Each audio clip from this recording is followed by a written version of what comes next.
नमस्कार, उत्तराखंड के इस खास बुलेटिन में आपका स्वागत है और मैं हूं आपके साथ शिपवन शर्मा। तो चलिए शुरुआत करते हैं बुलेटिन की। भाजपा उत्तराखंड की 5 लोकसभा सीटों पर जल्द ही उम्मीदवारों का ऐलान कर सकती है। इस संबंध में शीर्ष नेतृत्व ने नई दिल्ली में मुख्यमंत्री और प्रदेश अध्यक्ष के साथ दावेदारों के पैनल को लेकर फीडबैक लिया है। बता दें कि अब गुरुवार को केंद्रीय पार्लियामेंट्री बोर्ड की बैठक के बाद कभी भी प्रत्याशियों का ऐलान किया जा सकता है। आपको बता दें कि मंगलवार को दून में भाजपा स्टेट पार्लियामेंट्री बोर्ड की बैठक हुई थी और इस दौरान 5 सीटों के लिए 55 दावेदारों का पैनल बनाकर शीर्ष नेतृत्व को भेज दिया गया था। वहीं पर मुख्यमंत्री पुष्कर सिंह धामी, प्रदेश अध्यक्ष महेंद्र भट्ट, प्रदेश महामंत्री संगठन अजय कुमार नई दिल्ली पहुंचे और प्रदेश प्रभारी की मौजूदगी में पार्टी के शीर्ष पदाधिकारियों से चर्चा की गई।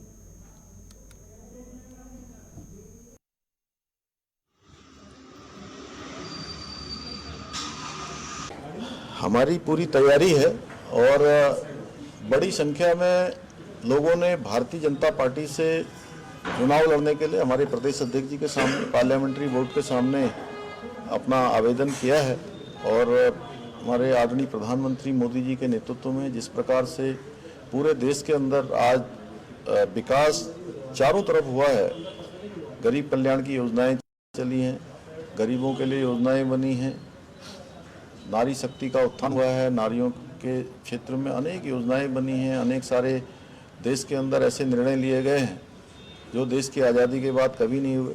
नौजवान युवाओं के लिए रोजगार हो, स्वरोजगार हो, अन्य क्षेत्रों में उनको आगे बढ़ाने का काम हुआ है, किसानों की समृद्धि के लिए काम हुए हैं, हर वर्ग के उत्थान के लिए प्रधानमंत्री जी के नेतृत्व में काम हुए हैं। और उत्तराखंड में भी अभूतपूर्व रूप से उत्तराखंड का विकास आगे बढ़ा है। उसी के कारण आज हर कोई भारतीय जनता पार्टी के टिकट पर चुनाव में जाना चाहते हैं। तो हमने भी सारे नामों को लिया है और केंद्रीय संसदीय बोर्ड को उन सभी नामों को हम प्रेषित कर देंगे। बजट सत्र में विधानसभा में गौवंश की स्थिति पर विपक्ष द्वारा पूछे गए सवालों का पशुपालन मंत्री सौरभ बहुगुणा ने जवाब दिया है। सौरभ बहुगुणा ने सदन में जवाब देते हुए कहा है कि सरकार की तरफ से निराश्रित गौवंश को संरक्षित करने के लिए गौ सदन को बनाने का कार्य किया गया है।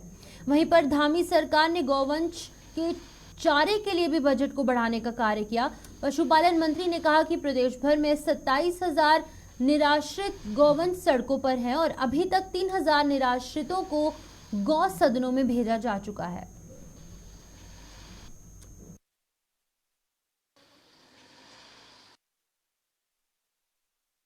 कि उत्तराखंड पहला प्रदेश है पूरे देश में जिसने निराश्रित गौवंश को संरक्षण देने के लिए कैबिनेट से पॉलिसी स्वीकृत कराई, जिसने 70 नई गौशालाएं बनाने के लिए डीपीआर काम चल रहा है। हम पहले प्रदेश हैं पूरे देश में। जब मैंने यहाँ पे विभाग ज्वाइन किया था और 5.75 पैसा प्रति जानवर प्रतिदिन हम देते थे गौशाला के भरण पोषण के लिए, हमने उसको 1 साल के अंदर 30 रुपये बढ़ा के किया और उत्तराखंड अकेला प्रदेश है जो आज 80 रुपये प्रतिदिन प्रति जानवर दे रहा है भरण पोषण के लिए।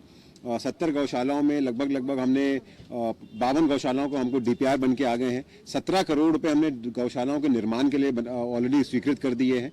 तो लगातार एक प्रक्रिया जारी है। 3,500 जानवर हम इस वक्त सड़कों से उठा के गौशालाओं में शिफ्ट कर चुके हैं। ये समस्या कोई बहुत छोटी समस्या नहीं है और जेन्युइन समस्या उत्तराखंड की है, क्योंकि इससे किसान भी परेशान है, एक्सीडेंट्स भी हो रहे हैं, हमारे पशुओं को भी हानि पहुंच रही है। लेकिन इसकी सबसे बड़ी जड़ जो है वो समझना चाहिए विपक्ष को कि हम गौशालाएं बना देंगे, हम गौशालाओं में उठा के 27,000 जानवर इस बार उठा के रख देंगे, लेकिन जब तक आदमियों की मानसिकता नहीं बदलेगी गौ माता के प्रति, जब तक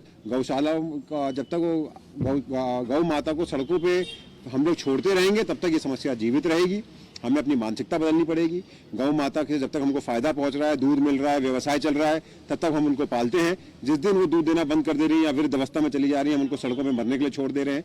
18 लाख जानवर उत्तराखंड में है और कितनी गौशालाएं बना देंगे, कितने आप निराश्रित पशुओं को उठा के गौशाला में शिफ्ट कर देंगे। तो मानसिकता बदलनी है और लोगों की सोच बदलनी चाहिए, ये मैंने निवेदन किया है।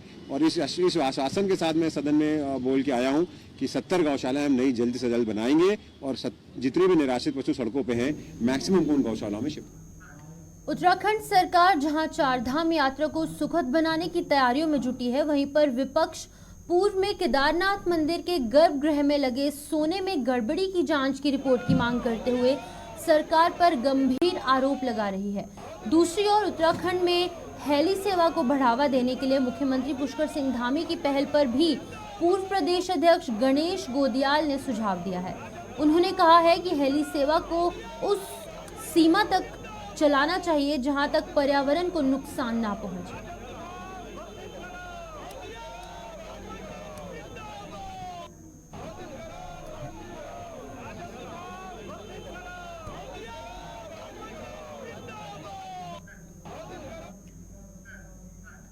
दिव्यांगजनों को 100% मतदान और नशे के प्रति जागरूक करने के लिए समाज कल्याण विभाग और जिला प्रशासन हरिद्वार द्वारा क्रिकेट मैच का आयोजन करवाया गया। कार्यक्रम में मुख्य अतिथि के रूप में पहुंचे सीडीओ हरिद्वार प्रतीक जैन ने सभी दिव्यांगजनों को प्रोत्साहित करते हुए ये कहा है कि यह हरिद्वार जिले में बहुत अच्छी पहल है। वहीं पर इस मैच में भाग ले रहे खिलाड़ियों ने बताया कि हम अंतर्राष्ट्रीय और राष्ट्रीय स्तर पर कई मैच खेल चुके हैं, लेकिन हमें सरकार की तरफ से कोई योगदान नहीं मिल रहा। अब हम चाहते हैं कि जैसे अंतर्राष्ट्रीय खिलाड़ियों को सरकार स्पोर्ट्स में बढ़ावा दे रही है और सपोर्ट कर रही है, वैसे ही हम दिव्यांगों को भी सरकार सपोर्ट करे। क्षेत्र रक्षा में पूरा प्रयास किया गया। आज जिले में समाज कल्याण विभाग द्वारा सभी दिव्यांगजनों के लिए क्रिकेट मैच आयोजित किया गया है।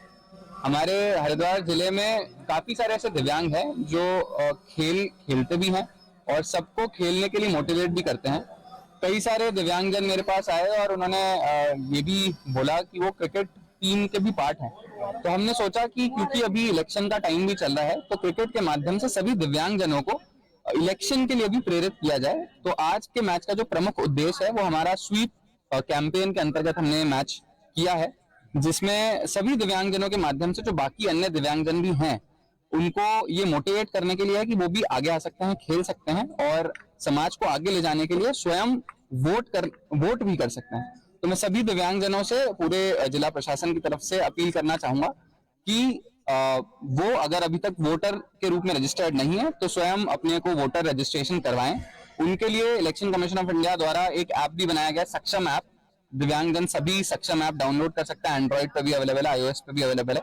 तो उस पे जाके वो वोटर की तरह रजिस्टर भी हो सकते हैं और उसके बाद उनको तमाम जानकारी जो भी इलेक्शन प्रोसेस से रिलेटेड चाहिए उनको दी जाएगी।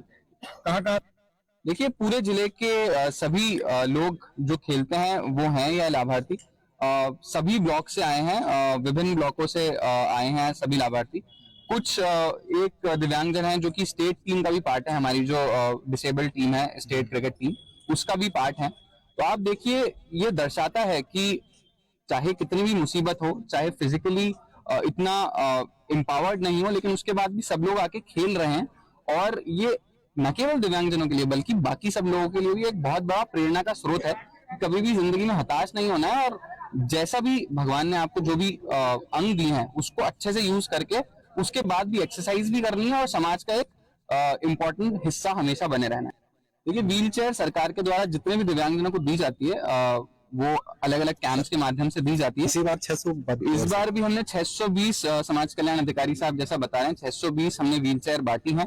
एलिमको एक संस्था है जो कि गवर्नमेंट ऑफ इंडिया द्वारा अधिकृत है, एलिमको द्वारा हर एक है। उसके बाद जिला प्रशासन द्वारा मेरे हाथ देखो व्हील चेयर मिल जाती है, लेकिन ऐसा नहीं कि कोई लड़के को रोजगार मिल जाए, नहीं। वो तो बस क्रिकेट पे डिपेंड है सर, तो मैचेस पे डिपेंड है, बाकी सब कुछ नहीं। आज जो तक व्हील चेयर स्पोर्ट की अच्छी व्हील चेयर है, जितनी अच्छी व्हील चेयर होगी खिलाड़ी उतना अच्छा करेगा। और प्रॉपर किट होनी चाहिए और प्रॉपर हमें ग्राउंड मिलना चाहिए व्हील चेयर, क्योंकि हम भी उस जगह के साथ खेलते हैं जैसे नॉर्मल खिलाड़ी खेलता है, वो जगह हमारा। हम भी इंडिया को प्रेजेंट करते हैं, वो इंडिया को प्रेजेंट करते हैं। तो जो सरकार में सपोर्ट करती है, हम सरकार से उम्मीद करते हैं कि सपोर्ट हमें मिले, ताकि दिव्यांगों में जो साये में आगे बढ़े, अपने को कमजोर न समझे।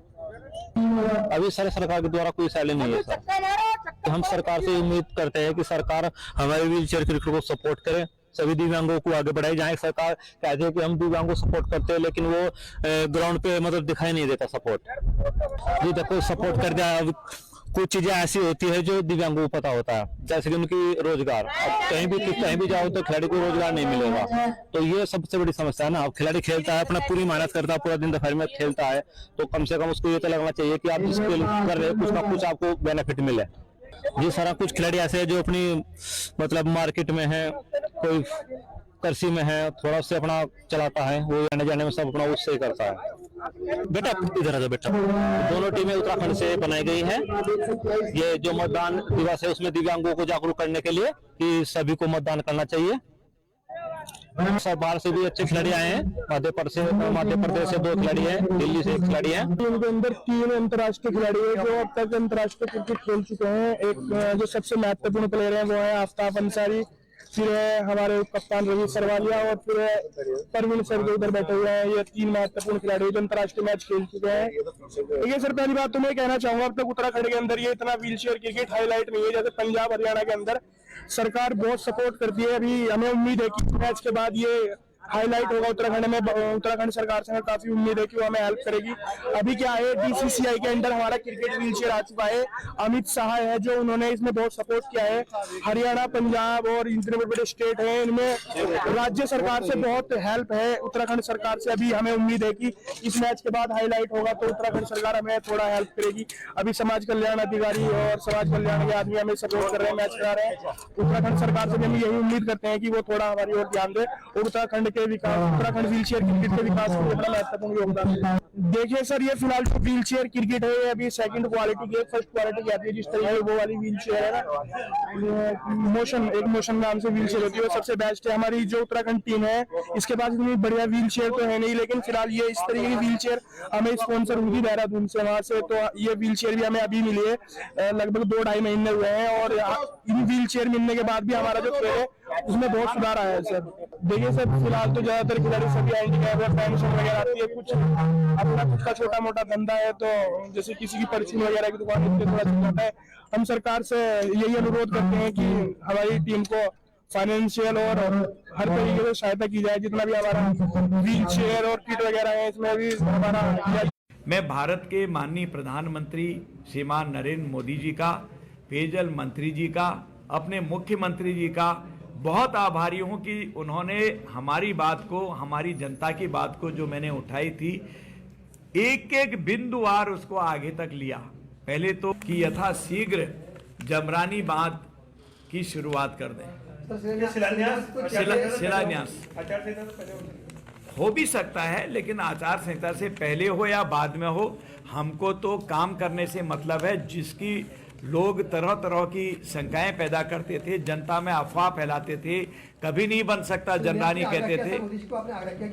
मैंने आग्रह किया है, मैं मिला भी हूं प्रधानमंत्री जी से, और उसको कोशिश होगी कि प्राकृतिक गैस यानी कि बायोगैस के उत्पादन के लिए धामी सरकार की तरफ से राज्य के 2 जिलों में बायोगैस के टेंडर किए गए हैं। इस बात को लेकर पशुपालन मंत्री सौरभ बहुगुणा ने कहा है कि हमारी सोच यही है कि बायोगैस के लिए ज्यादा से ज्यादा लोगों को प्रोत्साहित किया जाए ताकि उन्हें गाय रखना एक बोझ ना लगे। साथ ही उन्होंने कहा है कि हमने हरिद्वार और उधम सिंह नगर जिलों में बायोगैस के टेंडर कर लिए हैं, जिसके साथ ₹2.05 प्रति किलो के हिसाब से गोबर खरीदने की बात हुई है। और पतंजलि से बाबा रामदेव से भी बात चल रही है कि यदि वो उनसे गौमूत्र खरीदने के लिए तैयार हो जाएं तो उन किसानों और पशुपालकों द्वारा गौमूत्र पतंजलि को सप्लाई कर सकते हैं।